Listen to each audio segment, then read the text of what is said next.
रामायण काल में कई वैज्ञानिक थे।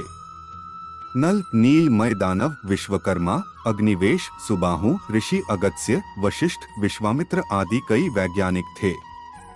रामायण काल में भी आज के युग जैसे आविष्कार हुए थे। रामायण काल में नाव, समुद्र, जलपोत, विमान, शतरंज, रथ, धनुष बाण और कई तरह के अस्त्र शस्त्रों के नाम तो आपने सुने ही होंगे। लेकिन उस काल में मोबाइल और लड़ाकू विमानों को नष्ट करने का यंत्र भी होता था। रामायण काल में विभीषण के पास दूर नियंत्रण यंत्र था जिसे मधुमक्खी कहा और जो मोबाइल की तरह उपयोग होता था। विभीषण के पास दर्णन यंत्र भी था। लंका के 10,000 सैनिकों के पास त्रिशूल नाम के यंत्र थे जो दूर दूर तक संदेश का आदान प्रदान करते थे।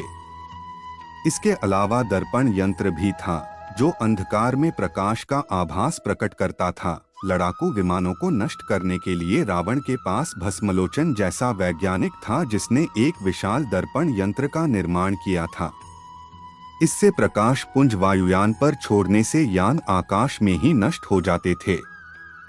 लंका से निष्कासित किए जाते वक्त विभीषण भी अपने साथ कुछ दर्पण यंत्र ले आया था। इन्हीं दर्पण यंत्रों में सुधार कर अग्निवेश ने इन यंत्रों को चौखटों पर कसा और इन यंत्रों से लंका के यानों की ओर प्रकाश पुंज फेंका जिससे लंका की यान शक्ति नष्ट होती चली गई। एक अन्य प्रकार का भी दर्पण यंत्र था जिसे ग्रंथों में त्रिकाल दृष्टा कहा गया है। लेकिन यह यंत्र त्रिकाल दृष्टा नहीं बल्कि दूरदर्शन जैसा कोई यंत्र था। लंका में यांत्रिक सेतु, यांत्रिक कपाट और ऐसे चबूतरे भी थे जो बटन दबाने से ऊपर नीचे होते थे। ये चबूतरे संभवतः लिफ्ट थे।